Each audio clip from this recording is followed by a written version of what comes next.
All right, Manitoba, welcome back to another episode, ladies and gentlemen. I hope you're having a wonderful day as always. Real fast, Manitoba, like, share, subscribe, do all that good stuff that helps out the show. I really do appreciate it, especially sharing. That really does help.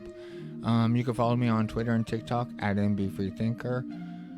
On Facebook and YouTube, that's MB Freethinker. Oh, sorry, that's Manitoba Freethinker Podcast.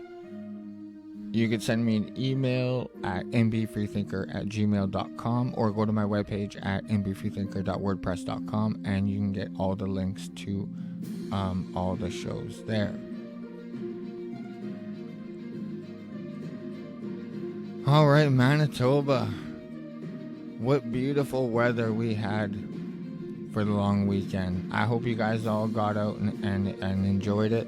Mother Nature held out. So it was, the weather was amazing. Shout out to Camp Hope, who had their grand opening on Saturday, the Freedom Hope Canada Facebook page. And that's Walter Hebert and crew. And what an amazing turnout it was. I know Saturday, I don't know the numbers for Sunday, but on Saturday breakfast they served over 500 people. And Walter was saying for supper, which was cooked up by Blue Haze Barbecue, served over 600 people. So it was an amazing turnout on Saturday. I didn't make it down there Sunday, but I did see a lot of pictures on Facebook, and it looked like another pretty amazing turnout. So, that's all good news. Also, shout out to the crew at the Center of Canada. I didn't make it down there today either, but I will be going down there this week. I know it's a bunch of truckers that are posted up there, and they're going to be there from August 1st today till August 10th. Again, I'm not too sure what their message is or what they're going to be talking about, but I will be going down there, and I will post it on Facebook. But shout out to them. I know it's a bunch of the truck drivers that were, part of the Freedom Convoy. All right, Manitoba. If you guys take anything away from this show, I hope that the thing you take away, how important it is to vote, and not just to vote, but to be an informed voter. Because, the truth is, with all the quote misinformation or disinformation, it's actually never been easier to find things out. You just can't rely on your typical mainstream media sources. And you may have to sift through some BS along the way, but before you know it, Manitoba, you will find sources that are trustworthy and that don't just puppet the narrative.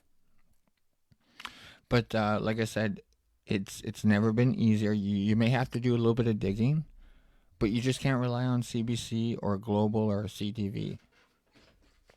And not only that, Manitoba, you can find people that are local, and they're talking about local issues that affect your day-to-day. And you know what? It's posted in long format. You're not just going to hear a 2-minute clip that's going to be taken out of context or purposely edited to portray a certain narrative. So you could see in long format what they actually have to say. Take, for example, over the course of the trucker convoy in Ottawa or even here in Manitoba, our elected officials and even members of the opposition were calling the Freedom supporters racist and Nazis, and they were claiming that there were signs of hate and swastikas. Meanwhile, Manitoba, you could just log on to Facebook or YouTube and watch hours of unedited raw footage that will directly dispute their claims. And the worst part is the mainstream media, they don't call them on it. They just puppet the narrative. You know what I mean? Like, who are you going to believe, the media or your lying eyes? Your own lived experiences. Like, I was there, and our mainstream media in Manitoba were claiming that there were hate signs and swastikas. And in real time, I'm just filming Canadian flags and signs of how they love Canada. Like, it was just mind-blowing. It reminds me of that quote. I'm going to butcher. I don't know word for word what it is, but if you tell a lie enough, it becomes the truth. And that should literally be the motto of the CBC. Like, they just puppet Trudeau's talking points. So shout out to all the local shows that have been going on for a while, or the ones that are just popping up. I mean, I love it. I'm so happy there's no longer a gatekeeper. So, Manitoba, that's why I encourage uh, you guys to share my show and other people's show.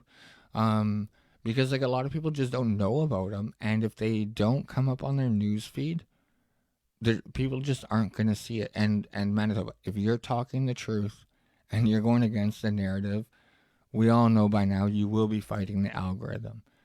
So, like I said, share, share, share, share. It's super important. So shout out to Shadow Davis, who has a weekly show. I'm sure most of you who see this show watch his show, but he has a weekly show at 8 p.m. The Shadow at Night show. Shout out to Winnipeg Alternative Media, or WAM. They're actually covering local events that are happening in the province, and they're not puppeting a narrative. Shout out to there's a couple ladies from the Facebook group It Takes a Village, Viola and Deanna, and I believe they have a show every Wednesday called Wellness Wednesdays. So go check them out. That they're, like I said, they're local, and I mean they're killing it in the freedom movement. These two ladies, of course, with others, were behind a lot of the rallies and convoys that took place in Manitoba.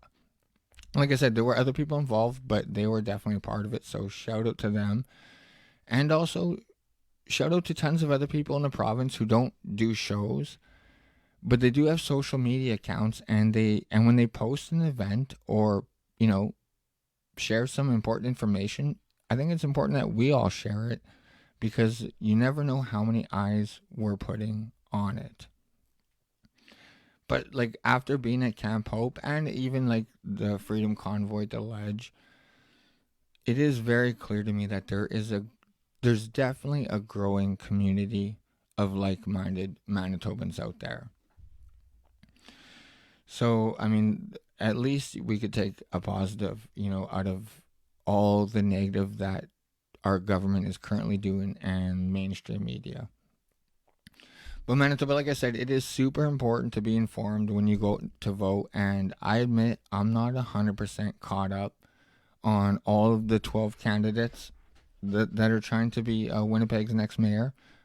Like, it's a lot, work, family. I get it. I'll do my best to keep you informed as much as I can. But like I said, I'm not 100% caught up. But it is very important that all of us are informed before we go to vote. Just a real fast side note, the Great Canadian Talk Show is a podcast, and they do have interviews with some of the candidates that are vying to be Winnipeg's next mayor. So if you guys want to check them out, that's the Great Canadian Talk Show. I'm sure they're on most podcast platforms. So yeah, go check them out. But like I said, I will do my best to keep you informed. But Manitoba, before I do get into today's show,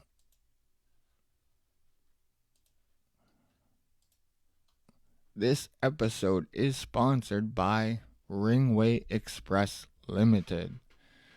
Ringway Express is your number one source for all types of courier services. They are dedicated to give you the best and unmatched service in Winnipeg, with a focus on timely delivery, the safety of your products, and careful handling of your commodity. With Ringway Express, you get a swift delivery, professional drivers, and a company that has a track record of excellence. They are customer relationship driven, so you could always count on Ringway to go the extra mile to get your package delivered just the way you want. Ringway offers residential delivery, industrial delivery, pharmacy delivery, grocery delivery, mail delivery, document delivery, and most important, same-day delivery. It's huge, Manitoba. How it works, you just give them a call, 204-489-2578 or 204-869-3001, and you'll instantly be connected to a customer care rep, and they will listen to your request.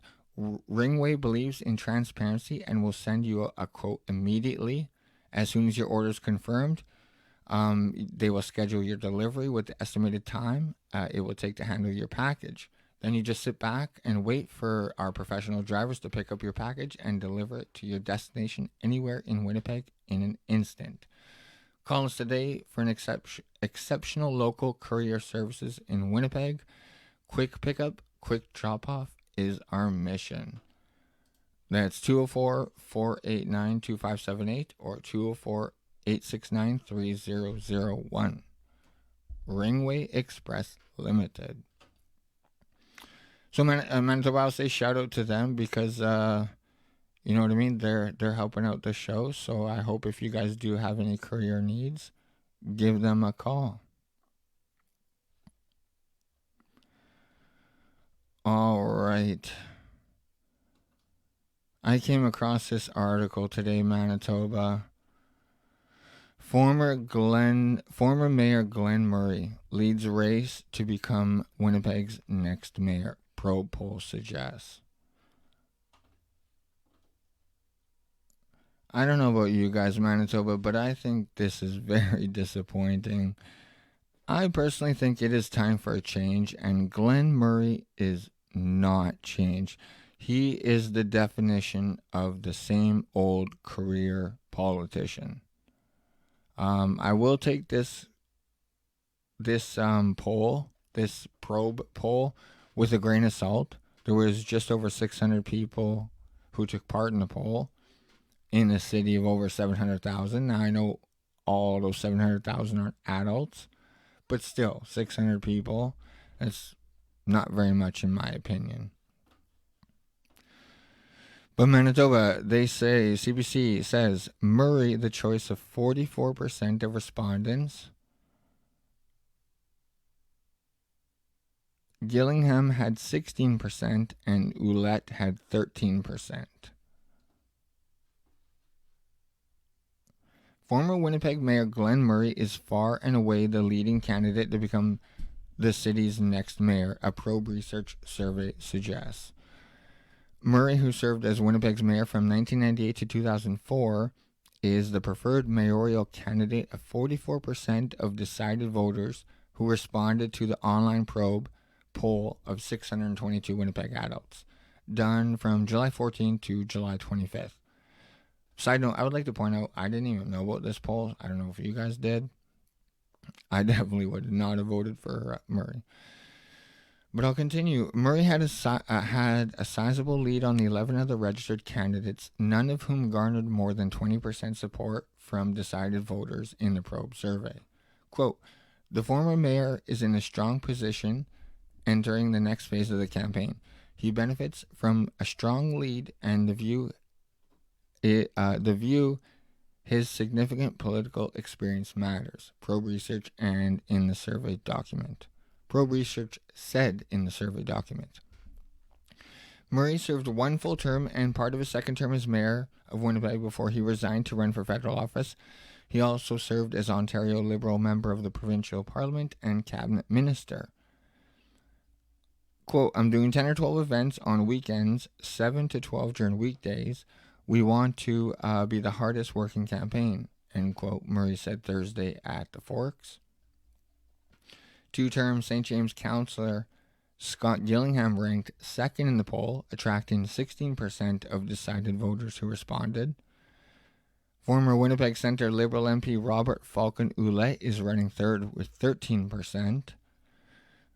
Quote, the current St. James councillor and the former Winnipeg Centre Liberal MP are the next leading contenders, but both have a long way to go before posing a significant threat to Murray's bid to become mayor again, the probe said. No other candidate cracked double digits. Business consultant Jenny Mockluck, who got 38% of the popular vote in 2018, is running fourth with 8%, the probe poll suggests. Entrepreneur and author Sean Looney, who was the first candidate to declare his intention on running, is in fifth with 6%. Former Manitoba Liberal Party leader and lawyer Rana Bukhari is in 6th place with 4%. Rick Schoen, who owns the Wilderness Supply, was supported by 3% of respondents. And security company owner Don Woodstock, food delivery driver Jesse Peebles, and 2018 mayoral race registrant Desmond Thomas got 2% each. Grocery worker Chris Clackio and engineer Idris Adelcom attracted 1% each. So there you go. Murray leads substantial, not insurmountable. Okay. Probe research partner Mary Agnes Welch said Murray's lead over all of the candidates is substantial 3 months before the civic election. She also described the former mayor's support as very broad. Quote, right now he has support among critical pools of voters, women, older people who vote. The sort of those southern suburbs of Winnipeg. He already has inroads in those really critical voting blocks, Welch said outside Probe's downtown Winnipeg office.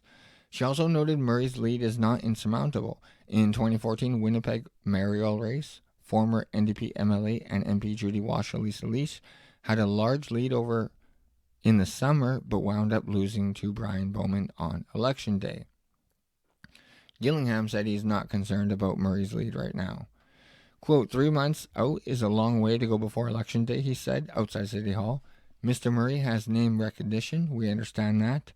He was advertising while the poll was being conducted. Very true. But technically, Scott Gillingham is advertising too. I see paid sponsor ads come across my Facebook page all the time from Scott Gillingham. So, Probe Research also asked survey respondents how likely they were to vote for registered candidates and potential candidates.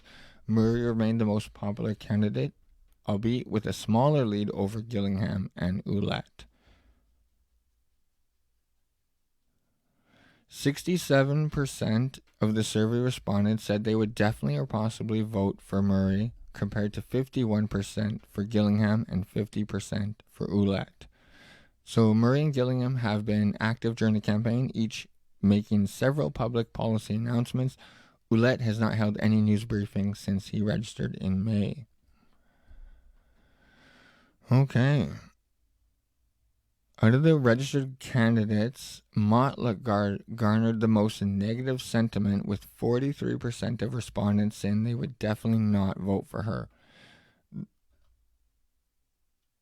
The Probe poll also found Murray was the candidate of choice for NDP and Liberal voters who participated in the poll, while Gillingham was the preferred candidate for Progress Conservatives. Okay. So this is, in my opinion, Manitoba. Again, I'll take it with a grain of salt because they only interviewed 622 people. But this is not good news. The fact that Glen Murray is leading, I just want to share with you guys all Glen Murray's political past. And you guys be the judge if you guys think that Glen Murray is for Winnipeg. Or is Glen Murray for Glen Murray? I got notes, Manitoba. Alright. In 1980, like, this is a definition of a career politician. Like, this guy is just in it for himself. I don't even know if he's ever had a real job. In 1989, he became city councilor. So from 89 to 1998, he was a city councilor. In 98, he ran for the mayor of Winnipeg, and he won. So from 98 to 2002, he was mayor. He was re-elected in 2002 as mayor of Winnipeg. He should have served until 2006, but he resigned in 2004, and he ran for the 2004 federal election. He was trying to be an MP for Charleswood St. James, So he resigned from mayor of Winnipeg, and he lost to Stephen Fletcher from the PC party. And because of that, he's no longer mayor. He didn't become MP. So in 2004, he moves to Toronto. Like, what a guy. He just bails on Winnipeg. In 2009, there was talk of him running for Toronto mayor in the 2010 municipal election. But when the MP George Smitherman confirmed his own intention of running for mayor, Murray then announced he would seek the Ontario Liberal nomination for the 2010 by-election to succeed Smitherman in the Toronto Centre. So he was thinking about running for mayor, but then when he found out someone who was really popular in Toronto was running for mayor, he then went and ran for that seat. So, I mean, this is the definition of a guy who just tries to better himself. So he won and served from 2010 to 2017 as the MP for Toronto Centre.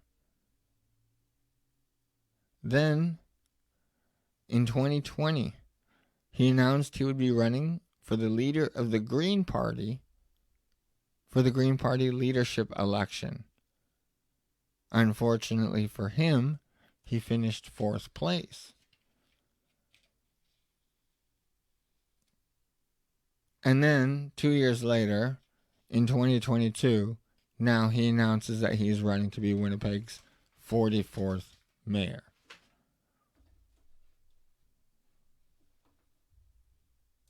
So, like, Manitoba, we need change. And I don't care what this guy's policy is, what his platform is, what he promises.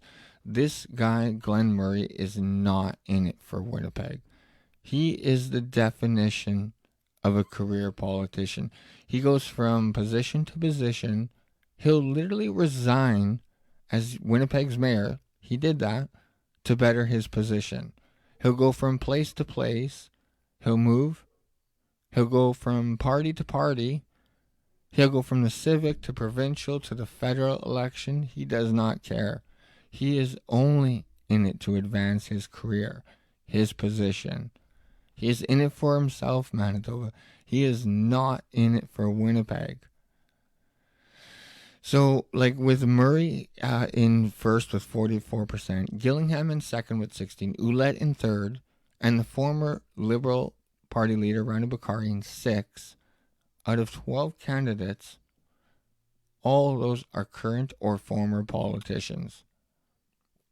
Gillingham, like I said, is a current city councillor. Ouellette, I believe, was a city councillor, and Rani Bakari, Liberal leader, former Liberal leader in Manitoba.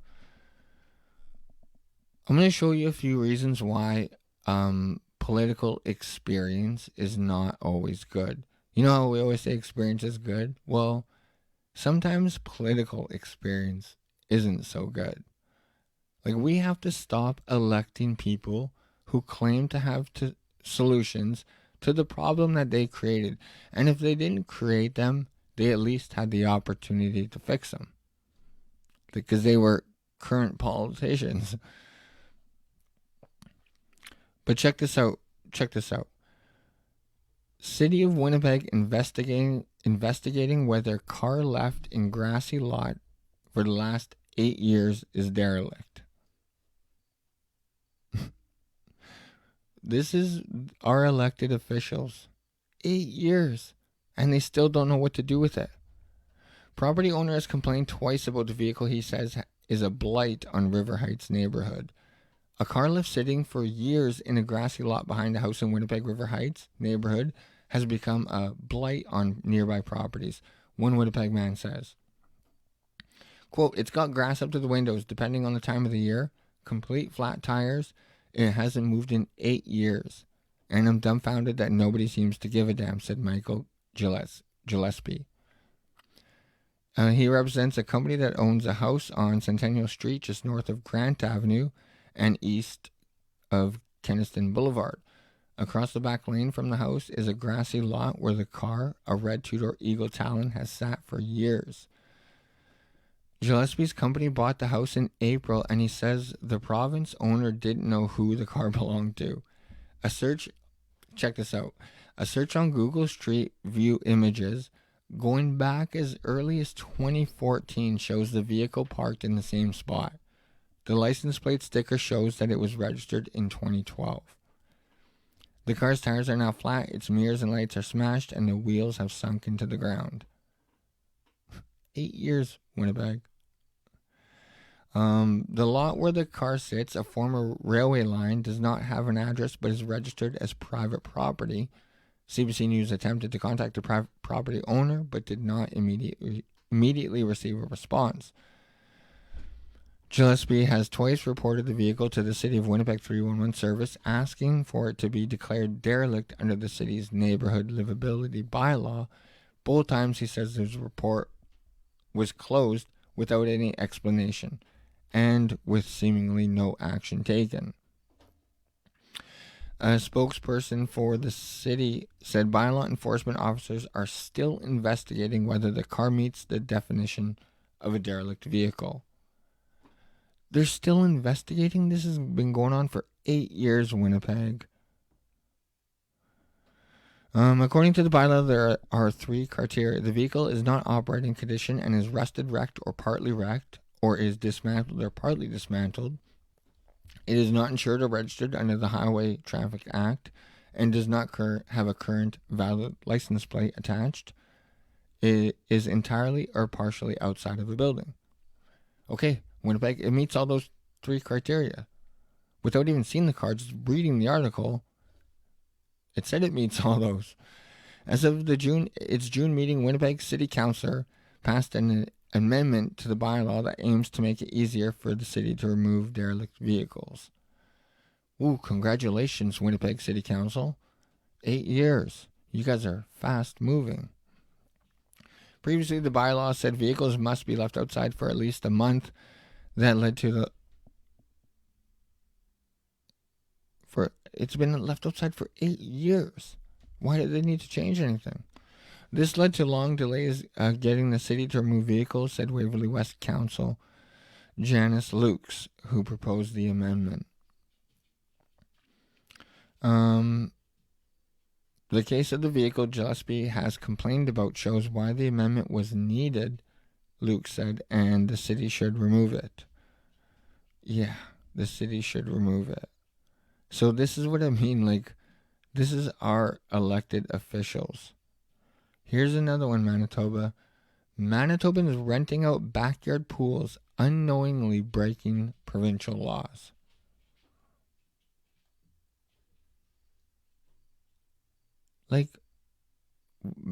There is no way that this should be against any regulation or law. But I'll read it from Global. Private swimming pool rentals jumped in popularity during the pandemic, but some renting out their backyard swimming holes through apps like Swimply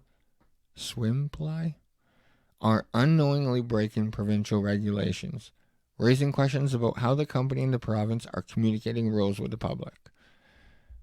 Get this. The province says private pools are considered public as soon as they're rented out. Under the Public Health Act, owners are required to get a permit from a health inspector and provide a lifeguard, among other things, just like the City of Winnipeg and YMCA pools. What a joke, Manitoba. But the province hasn't inspected any private pools up for rent, a spokesperson wrote in an email statement on Tuesday. Quote, a commercial pool requires washrooms, showers, lifeguarding, lighting, etc., and it is likely too costly for the residential pool owner to modify or upgrade their pool, the statement said. A Manitoba man who uses the Swimply app to rent out his pool said he was surprised to learn that there were strict provincial guidelines. Global News agreed not to name this man for fear of retribution. Manitoba government loves retribution. Good call, sir. Quote, I was completely unaware of this, and I run my pool very safely here, he said Wednesday. I have a meeting with the people when they arrive, and I tell them about the safety regulations. There's no alcohol allowed. It's just a family fun thing, end quote. Okay. What's the harm, Manitoba? On a plus 30 day, if you don't have a pool, and you're a person who owns a pool, what is the harm in renting it out? You know, like Winnipeg wants to crack down on Airbnb. They want to crack down on any sort of ride-sharing service that isn't a taxi. And now they want to crack down on Manitobans renting out their pool. And then they'll go to lists that, like, if you rent out your pool, you're liable for getting sued if someone gets hurt. And then they go on to say that Swimply, the app, will give you like $1 million liability, but they're claiming that that's not even enough. So, I don't know, Manitoba. To me, it's silly. It's more restrictions on Winnipeggers and Manitobans that just simply don't have to be there. This is why voting locally is so important. And in case you forgot, it was not too long ago, Winnipeg City Council votes to keep pitbull ban in place. Winnipeg City Council has voted to keep the 30-year-old ban on certain dog breeds such as pit bulls in place. In a 9-7 vote, councillors voted against the recommendation to remove the prohibition of specific dog breeds. You know what the funny thing is? Every time you read about, at least in Manitoba, about a dog attacking a person, it's usually a Siberian Husky. And spoiler alert, Siberian Huskies are my favorite breed. But it is really, realistically, when you read about a dog attacking a person, it's usually a husky. And it's usually a pack of huskies. Arbitrarily banning a breed, I've said it before, pit bull is not even a breed. The ban covers pit bulls, Staffordshire Bull Terriers, American Staffordshire Terriers, and predominant mixes.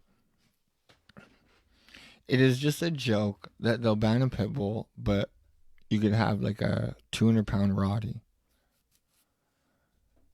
This is our city council in a vote 9-7. And again, this just happened recently. 2022, April 21st. Committee rejects chicken keeping. They were going to have a pilot program, Manitoba. A 2-year pilot program until city council got all in a huff and puff. Mayor Bowman, of course, jumped on board, and they canceled the 2-year pilot program to instead come up with a study. The committee voted 4-3 to delete the pilot project from the pet ownership changes, and instead order a report on the topic.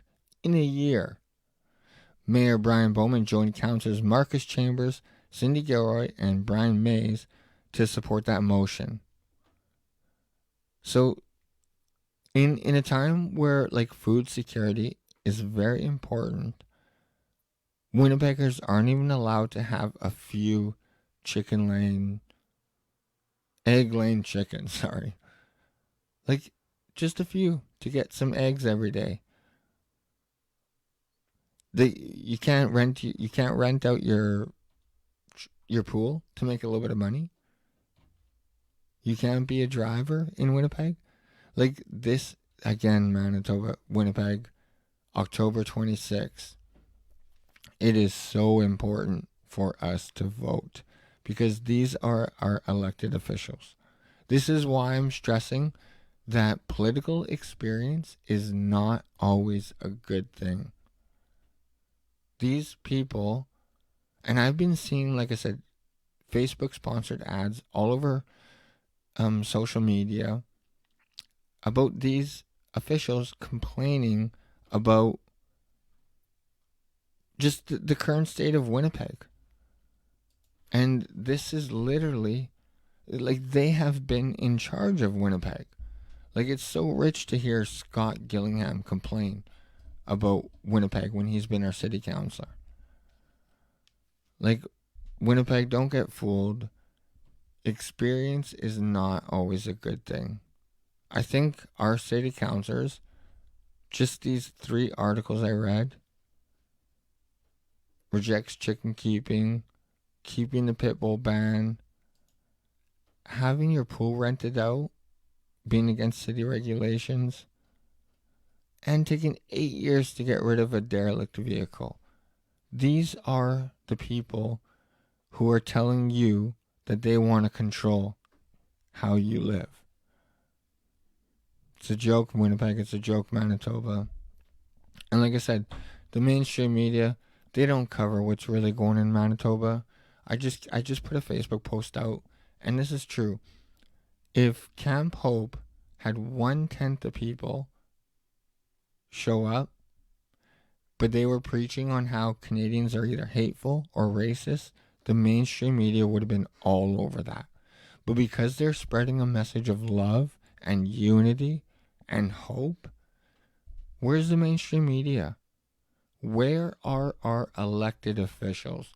I will say shout out to Don Woodstock, who did show up to the grand opening of Camp Hope.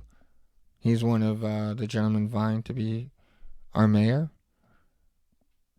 But, like, where are our elected officials? What is so wrong about being part of an organization that's spreading hope and unity? And Walter Hebert, he said it a million times, doesn't care about your race, your religion. I mean, he's Christian, but you don't have to be. So, but nowhere to be found, our politicians. It's a joke. Either way, Manitoba, like I said, like, share, subscribe, do all that good stuff that helps out the show. Hopefully, you guys got sound. I have recorded a show before with no sound. But like I said, I am going to be following what's taking place at the Center of Canada. So if you guys don't check it out for yourself, tune in later on this week, and I'll fill you guys in on what the truckers' message is all about. Either way, Manitoba, I love you guys so much. And once again, Manitoba, these people are generous enough to support the show. So, I mean, if you guys need any courier needs, check out Ringway Express Ltd. You could download the app if you need. Give them a shout. Google it online. Just so you guys know, it's ringways.ca. So don't forget the S. But yeah, check out Ringway Express Ltd. if you guys need any courier services. All right, Manitoba, that is going to do it for today's show. I love you guys so much, and I will catch you hopefully Wednesday. That's my goal. Bye.